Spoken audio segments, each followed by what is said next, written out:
Harper Audio presents Dad, Dames, Demons, and a Dwarf, My Trip Down Freedom Road. Written by Mancow Muller with John Calkins and read by Mancow Muller. Girls in Berlin, no fuck! Odd words coming at 1 a.m. from a Kudam streetwalker who just told me 100 marks is her price and invited me over to her place. I'm just 2 steps from going when 6 teenage boys bowled onto the scene with their leader, shouting, "You take 100 marks on my friend and no fuck! For 100 marks, you fuck!" I suddenly realized I'd asked her price, but not what it included. The thin, blonde beauty in those lime green clothes and the shoes, edges away from the gang of 6 who wanted to get their rocks off and found them stolen instead. I never say fuck. Never. Girls in Berlin, no fuck. For 100 marks, you fuck. The broken English shouting match carries on until the tourist kids cool down enough to get on with their night of partying after being reminded that if it looks too good to be true, it probably is. But my interest is tweaked. So what does 100 marks buy me, I ask? Blowjob, she says. Does she take off her clothes, I wonder? Can I touch her? Does she give the blowjob to me, or is it to a chicken or something? The guidebook says these Kudam women are hard, Mancow. That's my friend, the dwarf. What can happen, I ask. Look, you've got my passport, my credit card. You're going to be standing outside. Dude, I'm in the longest dry patch I've experienced since I was 16. I haven't gotten laid in more than 2 weeks. This is my first night in Germany. Come on, I want to have some fun. I want to see the rest of the scam. You know what? I actually want to be stung. I want to get a load off my mind. Yeah, give me the money. The dwarf counts out different colored bills from his pockets. We've got 85 marks, Mancow. You said we had money. We've got 85 marks, and plastic up the yin-yang. Damn it, dwarf. The slit in those lime green polyester lederhosen won't read credit cards. Sorry, Mancow. 80 marks? I call to the blondie 20 feet away from us now, standing on the curb. 100 marks, she shouts back as a silver Mercedes taxi pulls up with its windows down. 100 marks for a blowjob? I shout back. The taxi drives away as I realize every taxi that I've seen in Berlin is a Mercedes. I mean, they're like Chevys in Chico, California. And then the dwarf points out a nasty-looking pimp moving towards us across the boulevard. We hustle away. As we pass Tiffany's, I have an idea. To superglue dimes onto straight pinheads and give away diamond pins. Sounds like diamond pins, get it? To Mancow's Morning Madhouse listeners. It's a good idea. I like that. You know, P.T. Barnum made his first million charging people a nickel to see the 6-foot man eating chicken, I tell the dwarf. Oh, and Barnum gave the crowds exactly what he said he would, and he let their own minds trick him. What they actually saw was a 6-foot man eating a Popeye's chicken dinner, and a banner hung by the exit, and it had a painted finger resting on painted lips, and the caption said, "Shh. P.T., he took your money, pulled your leg, and then, he made you a partner in his joke. Brilliant. I want to own something of Barnum's. I want his signature on something. I have to. P.T. Barnum belongs in my memorabilia collection. Of all of the stunts you've done, what's your favorite? The dwarf asks. When I blew into Chicago a year ago, I wanted the burly city to see me coming. Billboards showing me pointing a gun at a cow's head over the slogan, "Listen or the cow gets it." They snagged real attention, but not enough. I wanted the world to know that Mancow's Morning Madhouse was coming, and we did it. Mancow's Chicago arrival became a story on every nighttime TV news around the world, including Fox, because the day before the Madhouse hit Chicago's airwaves, I sent every talking hairdo anchorman their very own live cow. Barnum would be proud, Mancow. It was actually my dad's idea. My idea was better, yeah, but when my radio boss asked who are we going to talk to for the permits, I knew that live cows on commuter trains would never fly. I've broken every rule ever imposed on me, until now. Now I've hit a rule that I can't break, a wall I can't get around, an authority I can't buck. It's the first time in my life, and I hate it. The professor who taught me promotions at Central Missouri State University told me every performer performs for his own personal audience, and he's right. 1991. When the first ever Mancow radio show shot KDON radio in Salinas, California from a 6 to a 9 share in 7 weeks, my dad applauded back in Missouri. 10 months later, when Mancow's Morning Madhouse pulled a 21 share for KDON, my dad said, "No one's ever done anything like this in the history of radio, son." You know what? My dad knew what he was talking about. He knew radio. Together, We used to listen to the Stan Freberg Show, The Shadow, and hundreds of old radio shows he'd taped on reel-to-reel. And we both knew that Salinas, Monterey, America's 28th largest radio market, was just a big hick town radio-wise, but my dad applauded all the same. When I moved to San Francisco, America's 5th largest radio market, created a Wild 107 and took it to number 1, my dad was clapping and stomping. But when Mancow's Morning Madhouse took Chicago by storm, catapulting Rock 103.5 from the bottom of Chicago's rating heap to number 5 in less than a year, well, that thrilled my dad more than anything else I could have done. Sure, yeah, New York and L.A. have bigger radio markets, but Chicago is a Midwest traveling salesman's mecca of success, and my dad was a traveling salesman from Missouri.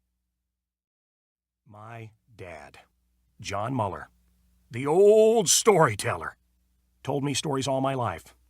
He had always wanted to go to Europe, Germany in particular. Even though he never saw the place until 1990, my dad told me stories that he had learned from his dad. His dad left Bavaria in 1912 and went back to Europe only twice to fight 2 world wars against his fatherland as an American. It feels so strange to see a man I've known all my life as strong and sharp become so weak and confused.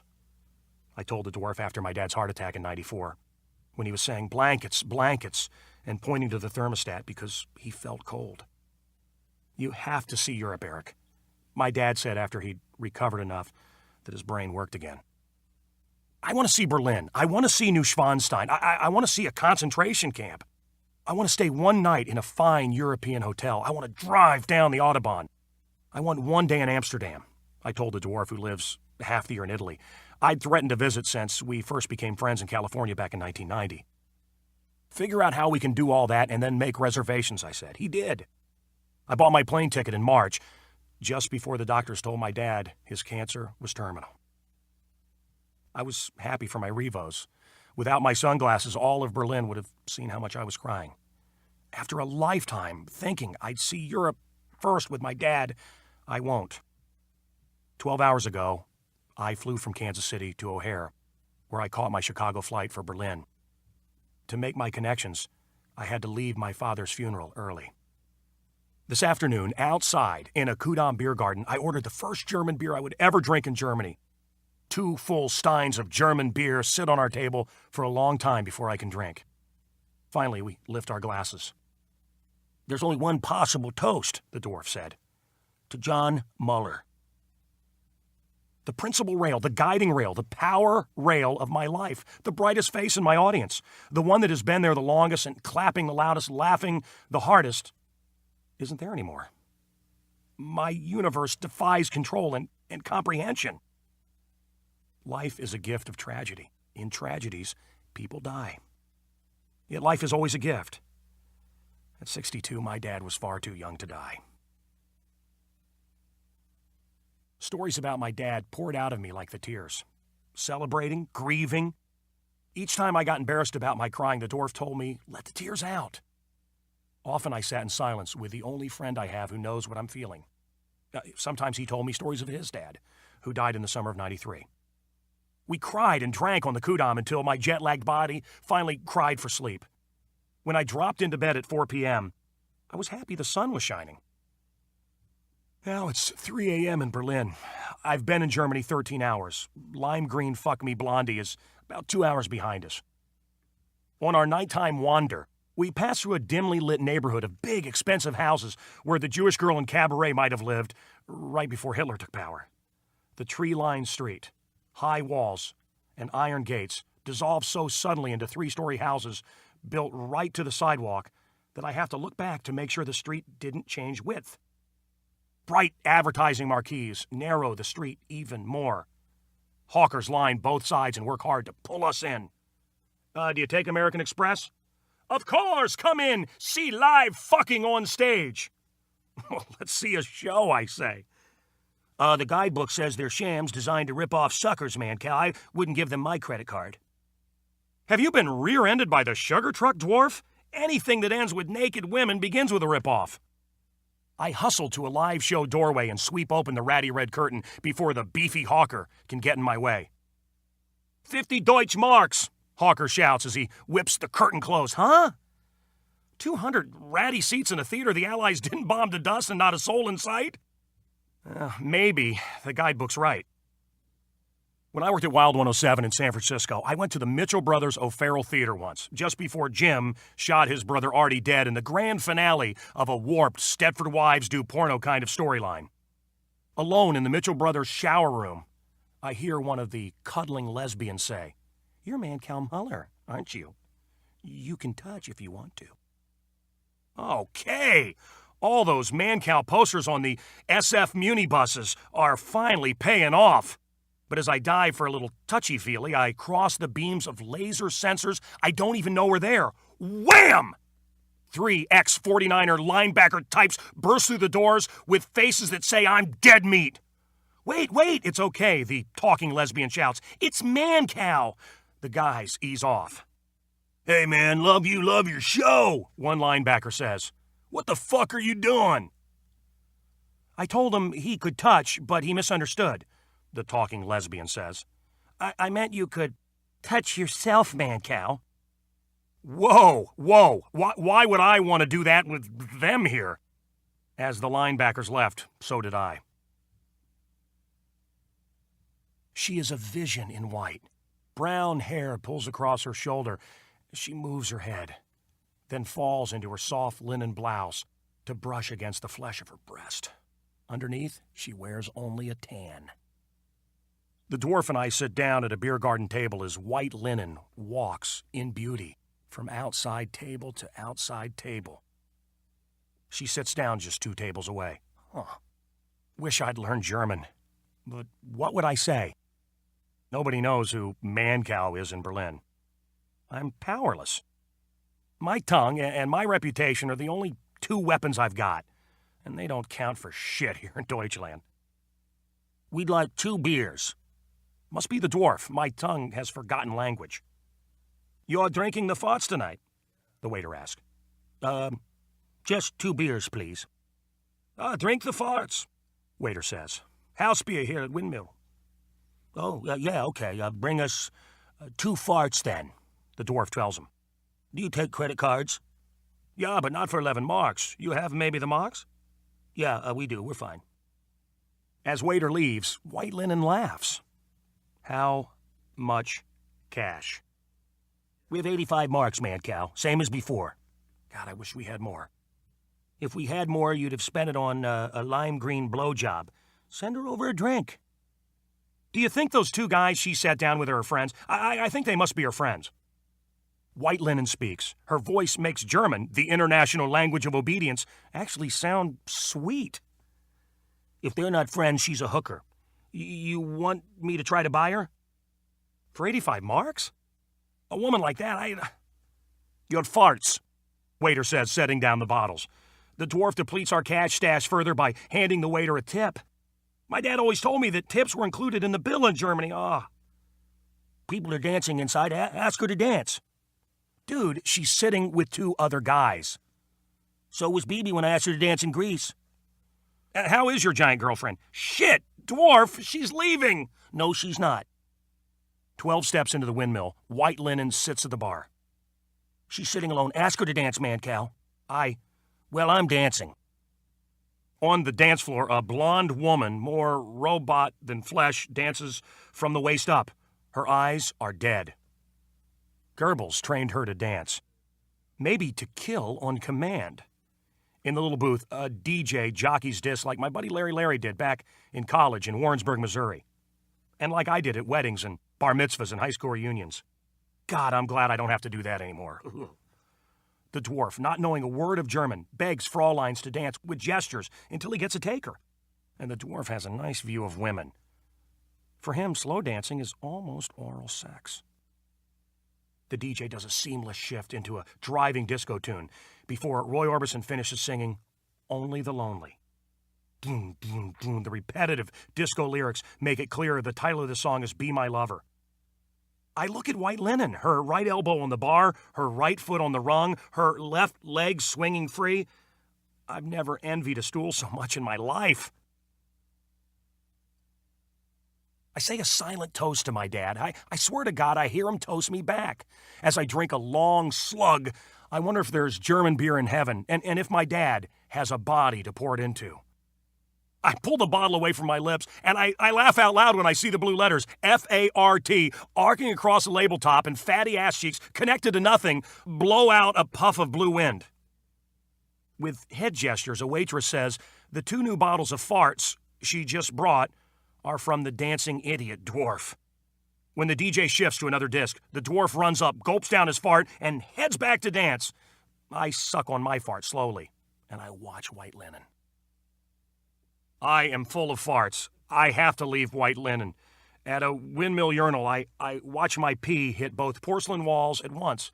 You see, I'm a 2-streamer. When I hear the windmill DJ start to talk in German, I remember my buddy Larry's announcement to the Central Missouri State University crowd from his booth at Warrensburg's Best Party Club. Hey, everybody, in the men's room toilet, see the turd of the century! A tremendous turd, a hellacious hawker, a staggering piece of crap, something only a fool could flush. I shout from my guard post at the men's room door, knowing universities hold maybe more fools per square foot than anywhere else on Earth. The length of this thing is stunning, only 25 cents to see it, less than a penny an inch, the longest turd you'll ever see in your life. There was a mad shit-viewing rush. The men's room was packed. I shimmied under the door of the dank and stinky center stall and opened the door. One at a time, I let the crowd in to see a turd that curled around once in the bottom of the bowl, snaked up until it broke the water surface, laid against the porcelain up to the seat, crossed over the worn white wood, and hung 3 inches down towards the floor. Spectacular! 29 inches of Guinness World's Record brown without the foam. Hey, everybody, listen up. About halfway down the bowl, there's a perfectly formed corn smiley face in the world's record piece of shit. Larry announced this from his DJ booth. That's worth the price of admission on its own. We took in $26.85 for shit. P.T. Barnum said behind every crowd is a silver lining. He didn't say there's a sucker born every minute. He didn't. Everybody gets played for a sucker sometime. Hell, we all fall in love. P.T. Barnum sucked you in to make you laugh, to make you wonder, to blow open the doors of your imagination. 2 Germans splash out farts in the urinals beside me. I'm in Berlin. Wow. True fact. For Adolf Hitler to orgasm, he had to be shitting in someone's face. Yuck! But it kind of explains Poland. On our long stumble back to the Hotel Savoy, leaning on each other, the Dwarf and I fall down many times. As I struggle up from the hard Berlin pavement after fall number, I don't know, 6, I'm staring into a store so full of wonderful cow things that I stand amazed and drooling. Holstein salt and pepper shakers stare at me from the window. A black Angus bull with a James Dean face lies on his back, asking smokers to stub their butts on his belly. The udder of the 5-foot standing cow tells me it's 6:03. Remember how to get back to this store, I command the Dwarf. Look, a park. We monkey through the jungle gym, cross the rope bridge like Incas, and swing on swings like 5-year-olds. With our arms outstretched, looking up at a rosy sky, we spin around until we fall down. My fart-filled head spins together with the earth. Like Wile E. Coyote, I chase the bluebird of happiness, always just out of reach, forever worth pursuing. But maybe not in Berlin. Girls in Berlin, no fuck. As I doze on the playground grass, White Linen kisses my face and caresses my crotch in my dreams. Why is she growling? I slowly open my eyes to the big white teeth that ate Little Red Riding Hood's grandma. The wet snout of a German shepherd noses my chin with a growl. I close my eyes. I lay as still as a board. I may be a crazy, rule-breaking son of a bitch, but I'm not stupid. I remember the local cops showing off their German shepherds at my school. Those bitches, always bitches because males are too cocky to train, threw themselves over 8-foot walls, scaled a 20-foot ladder, pulled a baby doll gently out of a burning stroller, and mutilated a full-size human dummy.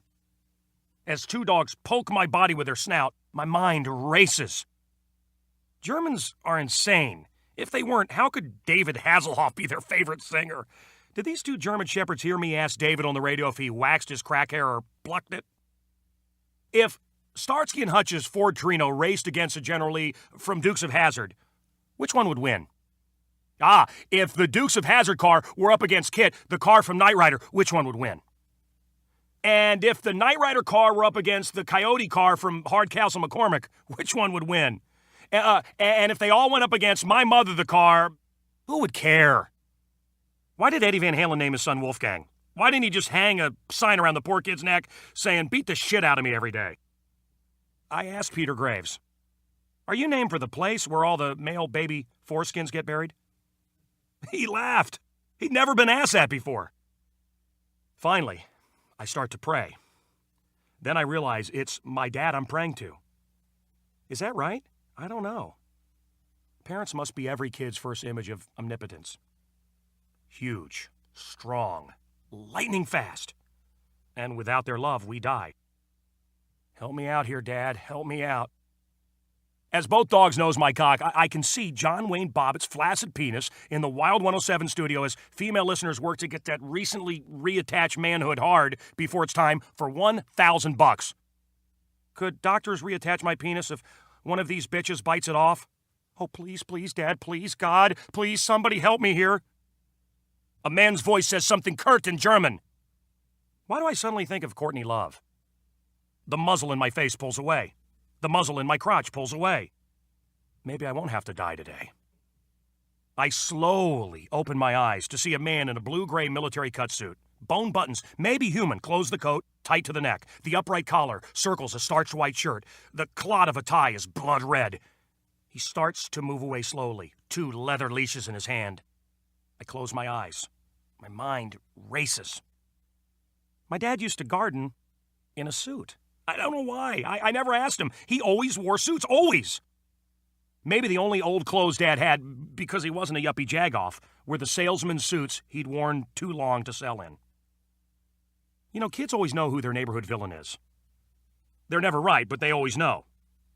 Scary old Widow Withers down the block was our unanimous verdict. Widow sounded like witch to kids. Old women on their own scare us. When the fish in the newspaper arrived on the porch, I knew it was from old Widow Withers and her ape friends from Oz. My parents thought the same because they took that fish around to the garbage like it was poisoned. Each time a new fish arrived, it went straight around the house to the garbage can. Oh, we had cats for miles. So one day, Mom goes out for the mail. Her screams are loud. They last at least a minute. Dad and I run out. Dad holds her. Mom breaks into tears and points to the mailbox. Inside, I see a dead rabbit, slice down the belly, bleeding on our bills. In my head, I can see the rabbit cages in old Widow Withers' backyard, the ones we open sometimes to give her rabbits their freedom. Hey, this was one of her rabbits. We got dead rabbits and bloody mail for weeks. Widow Withers was clever. She got so hysterical over her dead rabbits that she convinced my parents she hadn't sent the fish. But I knew she was tormenting us.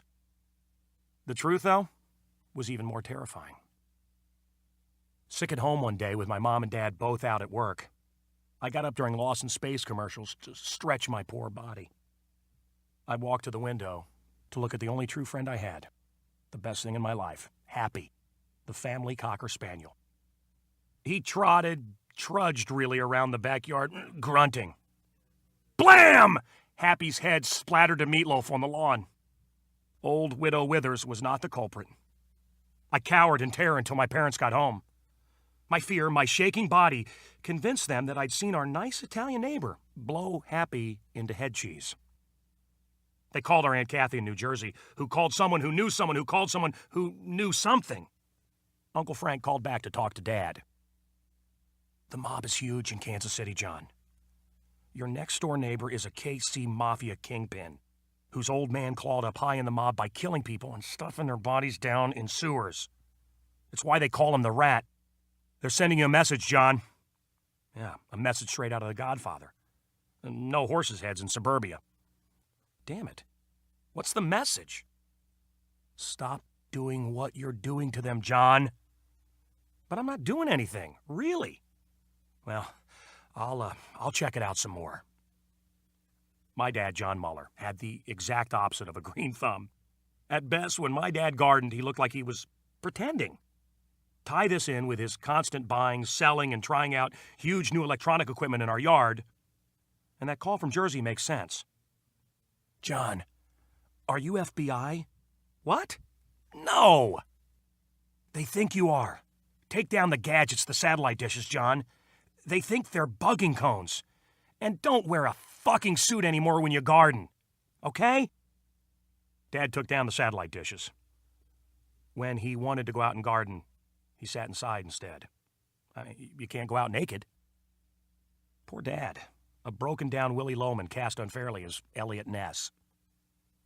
Through someone who knew someone who knew someone who knew Uncle Frank, the Kansas City mob got the word that no matter what it looked like, John Muller was not a government agent who blew his cover big time every time he gardened in his suit. He was just a broken-down salesman, running on very hard times. No more rabbits, no more fish, no more Happy. When he was murdered, my boyhood dog Happy was 17 years old, so arthritic he could barely move. I still miss him grunting under the table for my lima beans. 10 days later, our gangster neighbor came over with new Lee jeans, a blue denim work shirt, and work boots for Dad to garden in. He knew Dad's sizes and everything. Will you kill our next dog too? I asked innocently. Oh, my parents wished I hadn't. He was getting old anyway, son, the rat bastard said as he tousled my hair. Saved you the trouble of putting him to sleep. Thanks.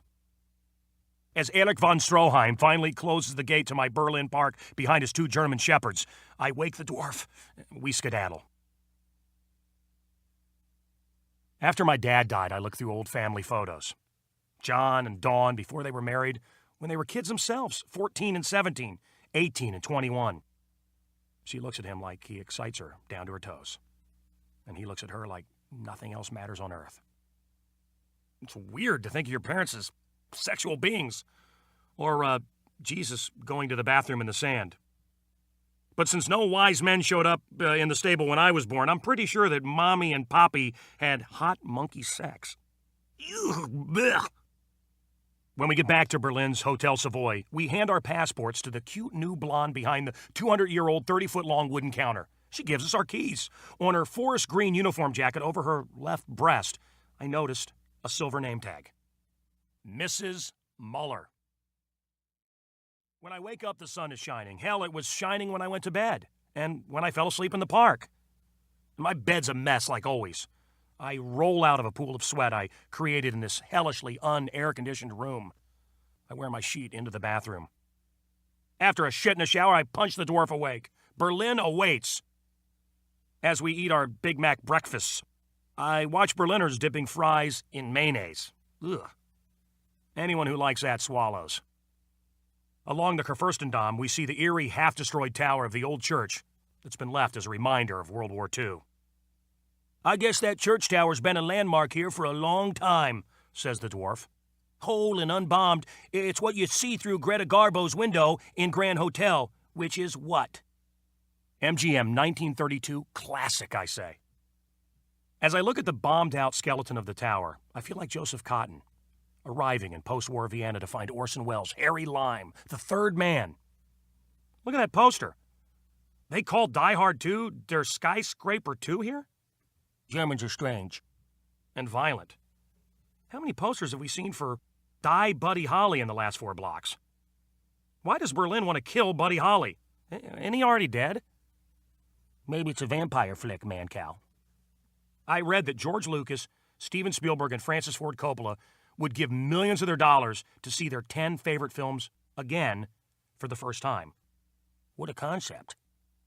Yeah, I'd pay for it. Imagine if you were able to go back and do something you loved, something that changed your life over again for the first time. The excitement, the mystery, the terror, the enchantment. There's nothing like the first time, huh? What films would you pick, Mancow?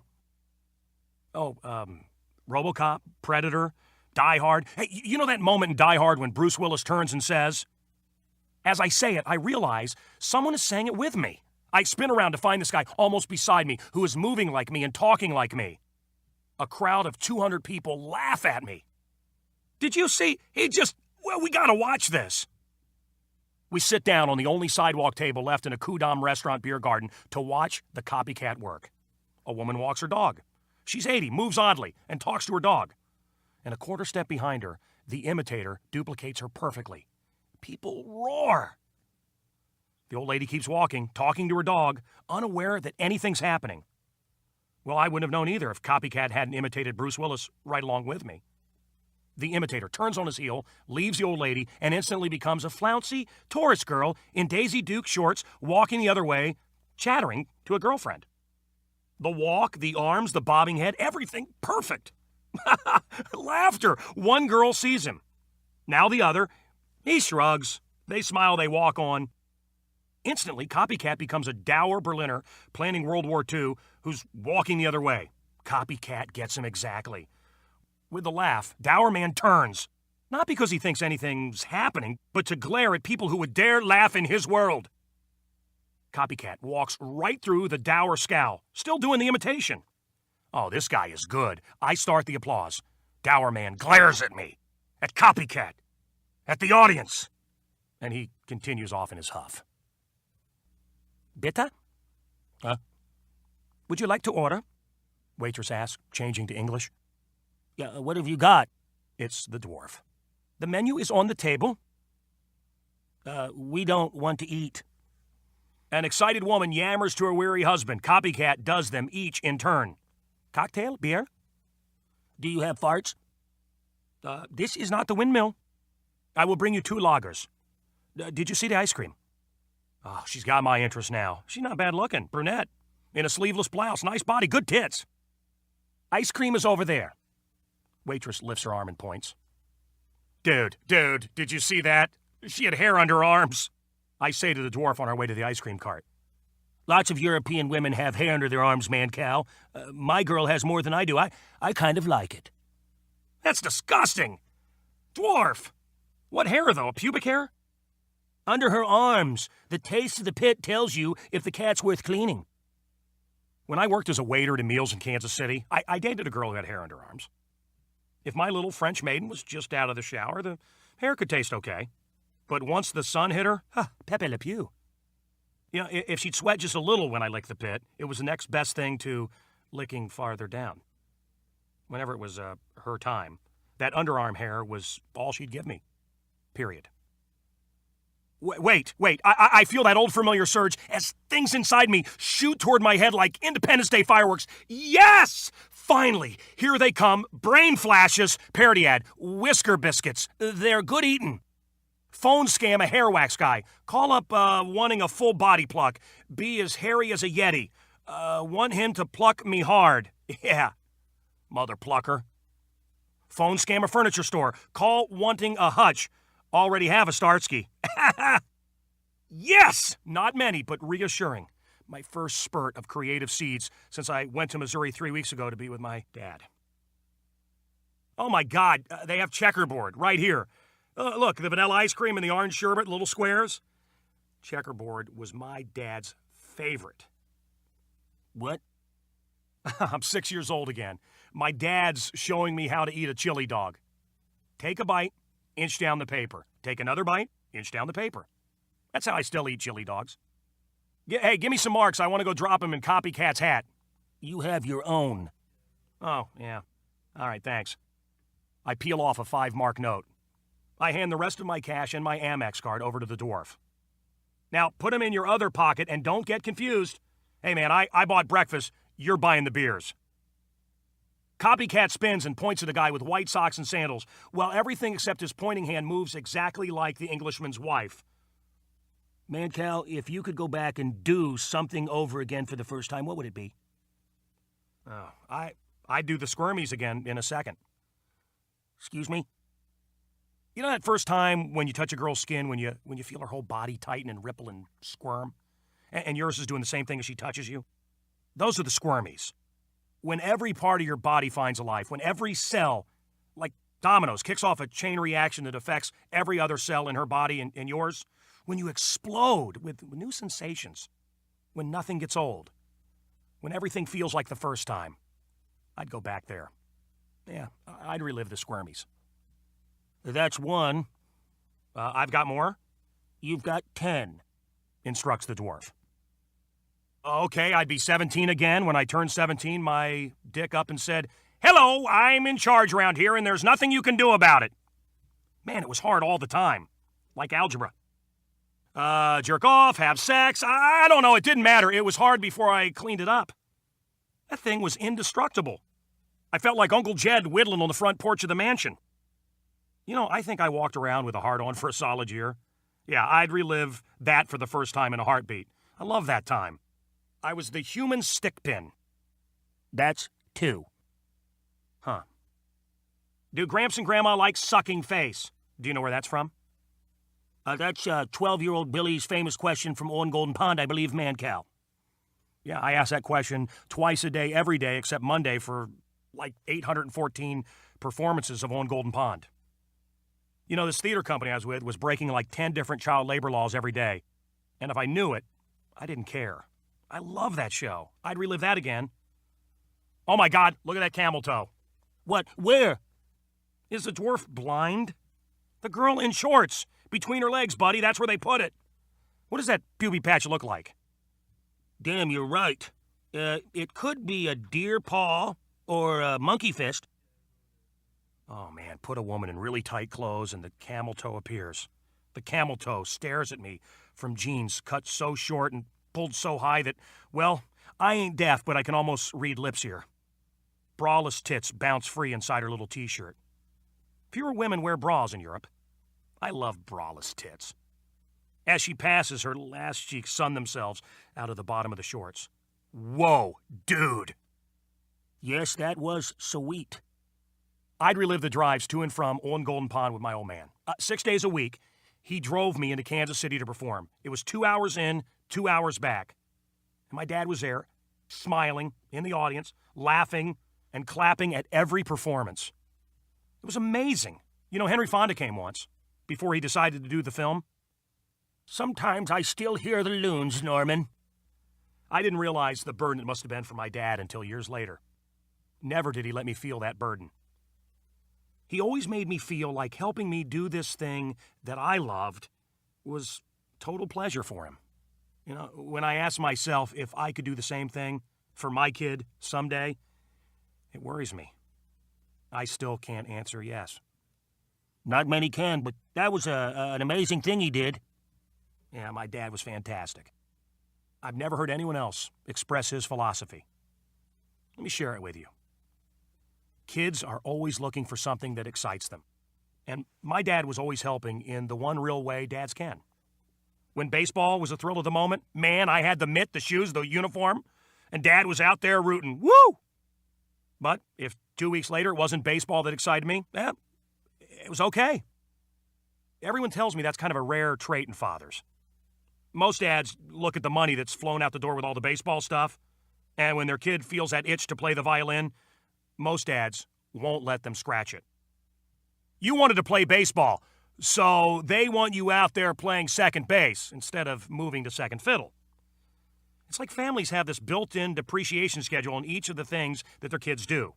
It's like mom and dad are looking to get their money's worth out of the glove and the uniform before they can willingly let their kid move on to something new. There's a real problem there. Enthusiasm gets killed. So what you thought was going to be fun turns into a personal prison. So next time, you're a lot more careful about getting enthusiastic. I'd like to tell them I like this, but God, they'll make me do it forever. See, my dad wasn't like that. If I was into baseball for 2 weeks and astronomy suddenly snagged my soul, well, the mitt went in the closet and the local pawn shop sold my dad a telescope, which in its own time would move on to the closet of junk as well. But he always supported my searching. When enthusiasms changed, we were never criticized. Dad never forced our searches into some plan of his own that we knew nothing about and which had nothing really to do with us. Dad's hidden agenda was to let his kids keep searching until they stumbled onto something that they were actually good at. Crying on the Kudam, I'm happy for my sunglasses again. Unluckily for children, most parents' single parenting thrust is making Junior toe the line. For assembly line kids with pre-assembled parents, childhood is a molding instead of a growing experience. Let's make sure our boy gets the basics so later he can use them to live a basic life. My folks noticed I wasn't a drone. They saw I was a smartass. Hell, they could hardly miss it the way I came out of school most days.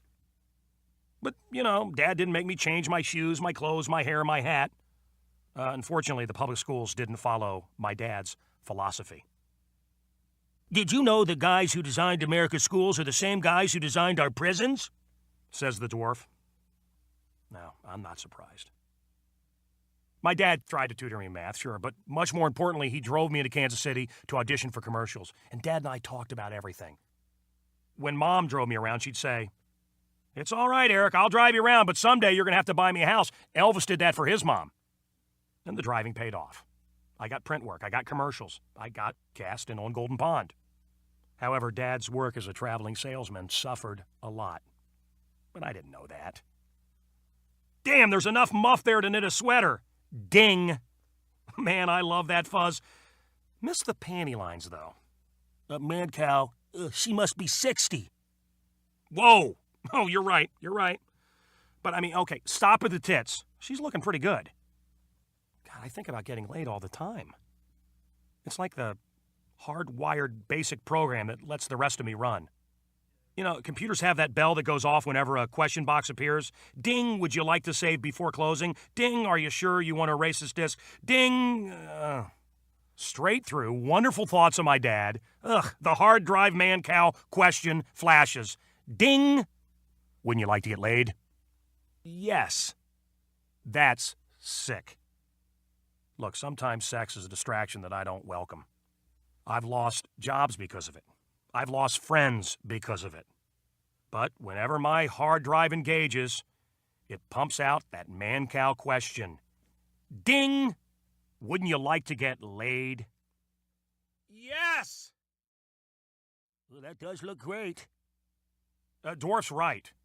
Every item of food outside the Kudam restaurant we're passing looks fabulous.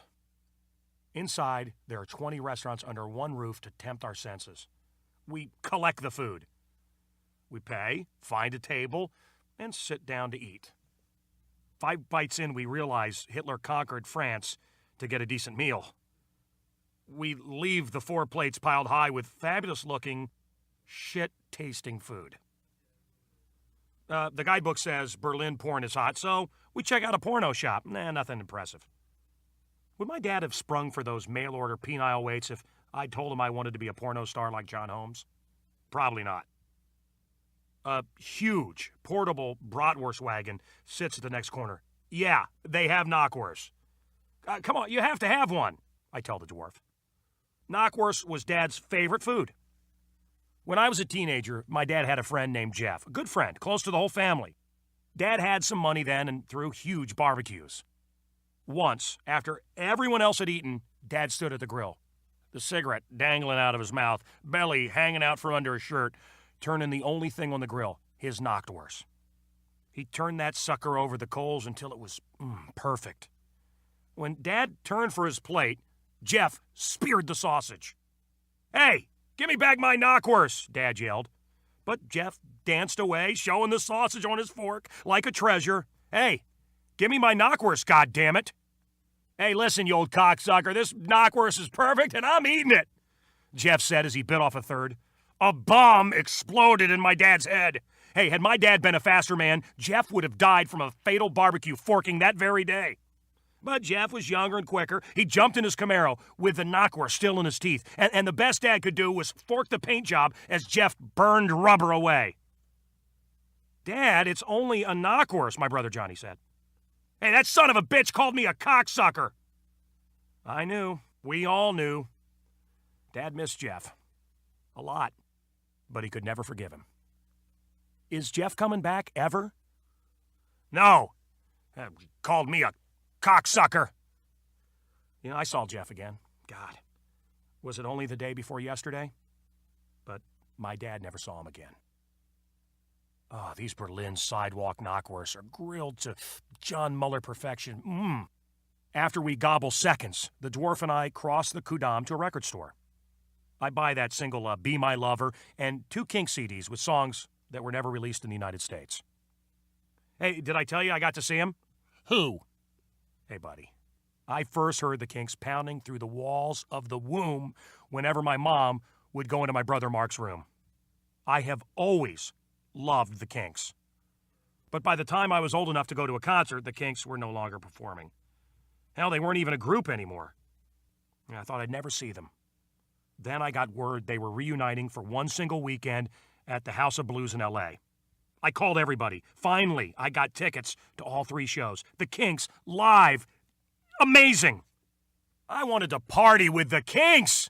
But I couldn't even meet them, get an autograph. The timing was horrible, being a whiny little shit. I told the guy who got me the tickets how disappointed I was. Hey, I think we can work it out, he says. I think I can get them on the Madhouse in Chicago. You gotta be shitting me. The Kinks on my show? Well, how was it? Ray Davies of the Kinks is gonna come on the second week I'm back. Every cell in my body's looking forward to this. I have Kinks records I've played so many times you can actually read the newspaper through them. I just read an advanced copy of Ray Davies' autobiography, X-Ray. We're born on the same day, different years, of course, but could it be that's why I've always felt some kind of weird kinship with the Kinks? You think John Hinckley was crazy about Jodie Foster? I'm like that about Ray Davies. I'm not kidding you. My favorite ever.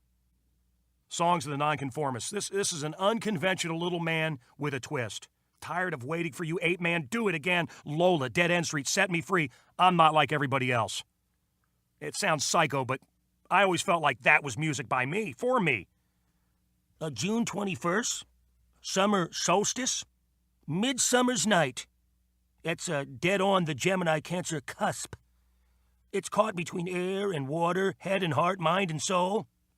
Yeah, I don't know how I can feel them both, but I'm a 2-streamer. What? Come on, I pee in 2 streams. From the time I grew tall enough to pee in a toilet instead of into Donald Duck's head on my little kitty pooper, one stream hits the bowl, the other, against the wall. My mom thought I was just really bad aim. They bought me these things called toilet targets. I kid you not. 5 points for the little floating rabbit. 10 points for the deer. 15 for the cow. I hosed that 25-point bear until he drowned. See, my mom made a mistake. I mean, hell, I couldn't control it. But I totally forgot about that piss stream that was going on the floor. Every woman in my life, every woman I've lived with has bitched about the pee all over. It's dirty. It's disgusting. It smells like ammonia. Ooh. One girl told me to sit down and pee. What? Wait. Pee like a woman? Tuck the farm animal down between my legs? Sit down? No way! No, I'm a man! I got enough testosterone to fuel 20 pairs of balls, including hyenas. I sit down. No, I'm marking my territory. Hell no! I'm better than most, too. I mark the territory twice. Dwarf, do all Germans dip their fries in mayo? I asked during our Big Mac dinner. The Dwarf looks up and spits Coke all over the floor. Beavis and Butthead do Berlin. See, I've shoved a ketchup-dipped French fry right up my nose. It's not that funny, but it always makes people laugh. We taxi over to Metropole. The guidebook says Metropole swings like Studio 54 used to in New York in the 70s. Our cab pulls up in front of a gigantic spotlit 1920s Art Deco movie palace. Way cool. Marlena Dietrich would arrive at any moment, it seemed, in a cut-front Mercedes limo for the premiere of Blue Angel. Berliner families in Hitler's time would have watched Leni Riefenstahl's amazing propaganda films here, after seeing cartoons in which ravenous, ugly rats take on Jewish features, and then morph into ugly people, and then turn back into ugly rats. Hungry, ugly rats. Hungry, ugly Jews. Exterminate the rats, exterminate the Jews. Oh, Jesus. Inside Metropole, the music is pounding, the Dwarf is dancing, the room is spinning. I watch laser pinpoints from the balcony cut through the smoke onto 2,500 dancers. LaBouche sings Be My Lover. Songs used to let you create images in your head. But MTV destroyed all that for us. Radio is now truly the final frontier of free imagination. Later, sitting in Martin Luther's church, in the home of maybe the biggest protest movement that the world has ever seen, I remember that I served fifth grade in a Christian school. What a bunch of bitchy boy, uptight, terrified students they had there. I didn't understand why. I didn't know. Until the day I got stuck with a sharpened pencil. The lead went into my hand, and it broke off under my skin. It hurt like a son of a bitch. I blurted out, "Oh, God!" I had taken the name of the Lord in vain. Breaking one of the 10 Commandments, punishment was imperative. In the principal's office, I was purged of my heinous crime with swats, which is Orwellian doublespeak for taking a 2x4 to the ass of a terrified child. They called it the wisdom stick. Those corrective swats bruised the bones of my pelvis, actually through my ass cheeks, and bruised the very end of my spine. I was out of school for weeks. It was 2 weeks before my buttocks were no longer black and blue. It was 3 weeks until I could sit in a chair. It was 4 weeks before I could shit without wincing in pain. I still do that wincing in pain face when I make a stinky, but I just do that for giggles. You know, when that principal finished his swats, he looked right at me and said, "Jesus loves you." I looked up from my bent-over, crippled position and muttered to myself, "Bullshit." What is this thing with Jesus and violence? How do they come together? Didn't Jesus tell us to treat everyone else in the world the way we wish they'd treat us? Did the people running this Christian school want me to whale their ass with a 2x4? What is this thing with Jesus and rules? Jesus worked to break them. Didn't Jesus say, "Judge not, lest ye be judged"? I mean, when priests brought Jesus a woman caught with her pants down enjoying some adulterous sex, didn't he countermand the punishment of Moses? Didn't he force the accusers to realize they were sinners too? Didn't he then release the woman without killing her or hitting her with a fucking 2x4? Am I reading a different Bible? Jesus said God is love. When the temple sent a guy to ask him which was the greatest of Moses' commandments, Jesus skipped Moses entirely and gave the world a brand new commandment. Love God, and God is love, Jesus said, with all your heart. And he slipped in a second one. Love your neighbor exactly the same way you love yourself. People in church look miserable all the time. But if religion doesn't seem like a very inviting club to join, don't miss the message. God is love. That's a powerful thing. Rules and punishment are meant to control you. Jesus was a long hair that was all about freedom. This guy took on big government and the suits killed him. Jesus went out to the wilderness to get closer to God, and I can understand that. I feel that love of God most when I'm away from people, away from all of man's trappings, sitting in the woods, canoeing on a lake, diving into my honey. God is love, not a punishing parent. Hey, the Gospels don't tell us beat our children. They say we have to be like them. They even say if we don't succeed in being like a child, we don't get a pass to heaven. So there you go. There's your excuse to find your innocence. Keep it. Hold on to it. It may just put you in paradise. Not just after this life, but during this life as well. Yes, Jesus loves me. But the rule makers that beat the children Christian school, they didn't love me. They treated me with violence and hatred, and if what Jesus said is true, burn in hell. I'm ready to leave Berlin. We reserved seats on the Eurostar. Yeah, tonight in Munich, I'm going to get drunk in the beer hall my granddad got drunk in after he beat the shit out of the Nazis single-handedly. At least that's what I was told as a kid. We say goodbye to Mrs. Muller and the Hotel Savoy. So quietly, I don't even hear it arrive. A sleek, white, immaculate piece of modern engineering pulls into the Bahnhof. The front of the engine slopes steeply, aerodynamically, towards the rails. This sucker is built for speed. It's the Concorde on rails. The doors slide open. At 3:18, exactly, The train pulls out of the station so noiselessly, I don't even realize we're moving until Berlin starts passing by the window of our air-conditioned private compartment for four. The dwarf sits in the luggage rack high above the seats like a gargoyle. His little legs swing above me, messing up my hair. As the clean, thriving buildings of West Berlin end, the bombed-out, dilapidated, and unused factories of old East Germany begin. In his book, X-Ray, Ray Davies tells the story of his life, from a point in the future when a faceless corporation controls everything. Society wants us to be only so creative, and whenever we exceed the limits, society crushes us back. Wear the hottest new tie, come on, you're hip in corporate America. Wear the wrong pattern and suddenly, you're out of the boys' club. Cut your hair in a mohawk and see how long Microsoft keeps you around, pal.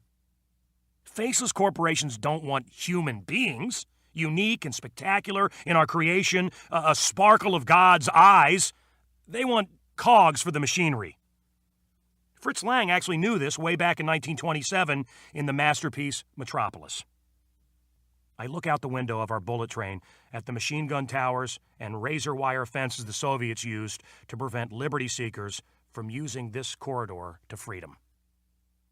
You know, I've worked with people, talented people, who couldn't buck their fear of the machine enough to take a chance, I tell the dwarf. And if you don't take chances, you don't make advances. John Mellencamp, that's what we call him, John Mellencamp, says he fights authority, but authority always wins. So fight harder. I love to cross that line between safe and dangerous, between the familiar and the new. Let others sit in beehive rooms. Me, I'm digging out. I've left people behind who I know had more talent than I do, but they just didn't want it. They just didn't want to do the work.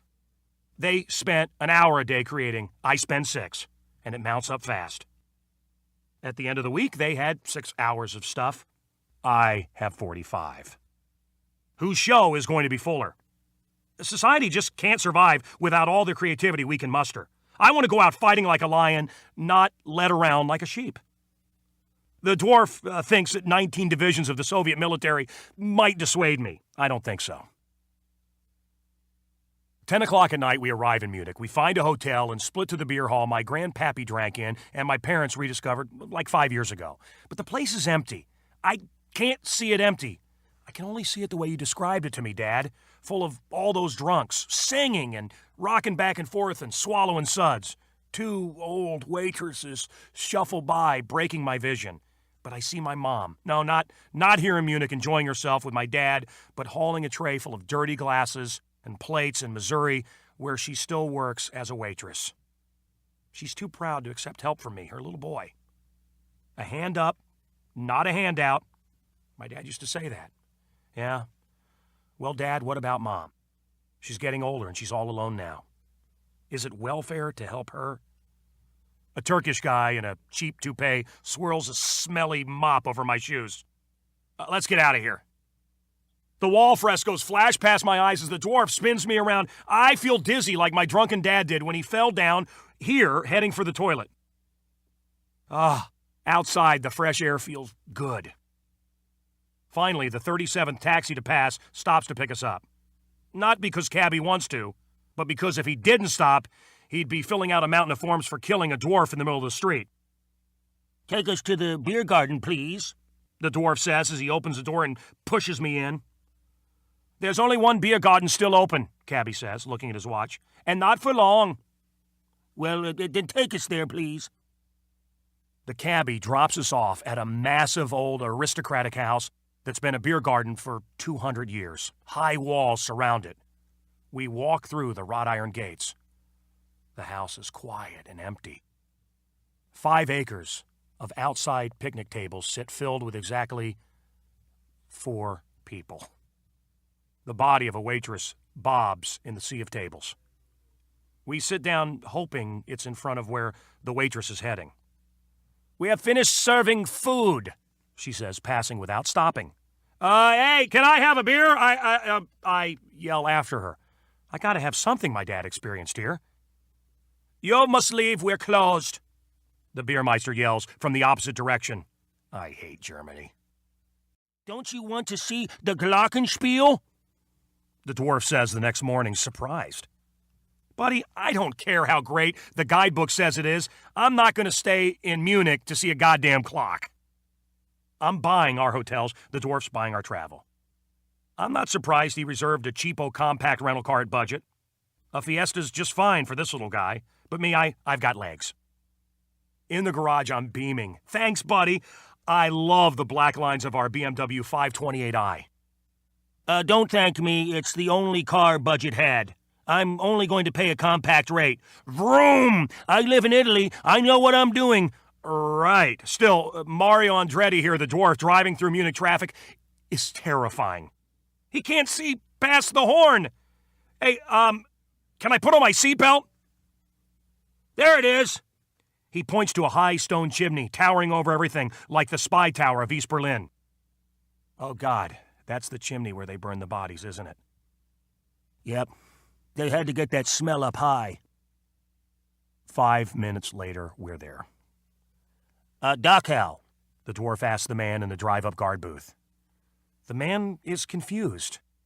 The dwarf points to that big chimney. Then the man chuckles and points away as he speaks German. As we drive out, I see the sign, Gasworks, Dachau. Real men don't ask for directions, I say to the dwarf as he pulls up on a tubby old German woman with bleach blonde hair. That's probably why we're lost most of the time, I guess. The dwarf rolls down my window from the beamer buttons he controls. Excuse me, Dachau, he shouts across me. As the woman gives directions, she smiles like she's sending us to a party. The concentration camp? I ask as she finishes. Yes, yes. Her English is perfect, and so are her directions. The stone walls of Dachau, about 8 feet high and topped with vicious spirals of barbed wire, are low enough that anyone standing on the back of a flatbed truck driving down the road could have seen over these walls. Everyone could see the chimney. They couldn't know what it was for, of course, except for the smell. Over the wrought iron entry gate is the camp slogan, Arbeit macht frei, or work makes you free. Dante's phrase is better, I believe. Abandon all hope, ye who enter here, spouts the dwarf. I know a guy whose uncle died here. Fell out of the tower. We hit the showers. 2 20 by 20-foot tiled rooms have shower handles on the wall, drains in the floor, and a little Muzak speaker shower head in the ceiling.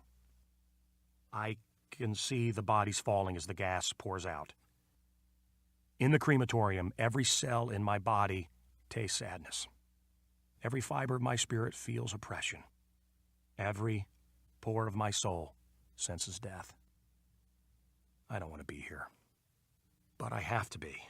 I have to remember. My God, look at this. Do you think... No, says the dwarf as he hands me back the tiny Star of David that I had just found on the gravel. That's recent. I lay it right back where I found it. In the Dachau Museum, we look at the list of prisoners' names, the death orders, and the pictures. Outside, I see this sculpture for the first time. That is the most horrendous piece of modern art crap I've ever laid eyes on, I tell the dwarf. Someone should find that artist and kick the shit out of him and do the world a favor. It's like a nice set of tits on a monster. It's still a monster. Nice statue, but it's a death camp. Well, we barreled down the 2-lane road to Neuschwanstein, crazy King Ludwig's fairy tale hunting lodge castle in Bavaria. Wagner premiered operas there. Disney copied it and gave it to Cinderella. The Bavarian Alps rise higher as we rocket towards them. I can actually see elves in my head building cuckoo clocks. The dwarf pulls out, downshifts, and accelerates to pass a truck on the River Valley Road. Oh shit, this truck is pulling 2 trailers, screams the dwarf with a madman's gaze. Down the road, the car coming towards us starts flashing its lights.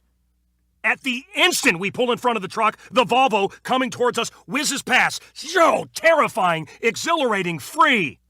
It's the only time I've felt free since I entered this oppressive country. Maybe that's why BMWs sell so well to these krauts.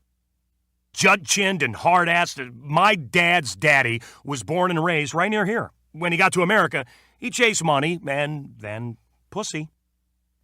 By the time my dad turned 6, his daddy had run off with a 20-year-old hottie.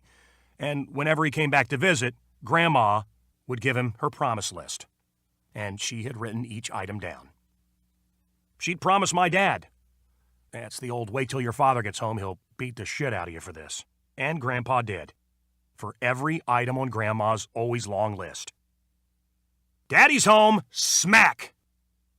The dwarf swerves out. A truck cannonballs towards us. He pulls back. My dad hit my older brother Johnny a lot as we grew up. So often that Johnny swore he would never raise a hand to his kids. And he never has. He's treated his kids with love and respect since the day they were born. Brother John never tries to control his kids with threats or violence. Seeing my brother raise his kids like this used to drive my dad insane. You ought to take those kids outside and give them a smack. Make them mind, Dad would say when Johnny would visit with his kids, and his kids would act like kids. I'm sorry, Dad, John would say in as calm a voice as he could muster, while his hands shook with inner tension. I'm sad my dad will never see my children. I tell my brother that all the time. And he always says, don't be so sure. What have you done with your life? My brother said, imitating our dad. You see that wall? You want me to push you through it? Do what I say or I'll beat you is not a family value. The Chinese call family the cradle of society. Well, guess what? We haven't gotten society right yet. Maybe it's time to crawl away from the cradle. But to what? I mean, I don't want Huxley's Brave New World, where fetuses gestate in huge glass tubes to be raised by the state when they're born. I want a world where people live in love and peace and freedom. If you don't agree with me, I'll nuke your house. At Neuschwanstein, we park our Bavarian Motorworks car under trees at the foot of the Bavarian Alps across from the Muller Hotel, and we hoof it up the hill. As we stand in line for the last English-speaking tour of the day, a gorgeous brunette in a sunflower yellow dress stands in line for the last French-speaking tour. She flirts with 3 male companions. God, I wish I was with her. Ding! Yes, yes! I want to get laid. The dwarf, he's drooling too. He's so short, he can smell her musky scent right from the source. She's from Lyon. I know that smell. It's creepy. He licks his lips and smiles up at me. I dated a trapeze artist once from Lyon. Our tour starts first. Through the magnificent rooms and the round towers, we sometimes catch a glimpse of her behind. Neuschwanstein is almost as amazing. Secret compartments, secret doors, a secret passage beside a stream. The little stage where Wagner premiered Rheingold. Do you think that King Ludwig was a homosexual? Asked the dwarf. Buddy, if he wasn't, his decorator sure as hell was. Ring-a-ding-ding.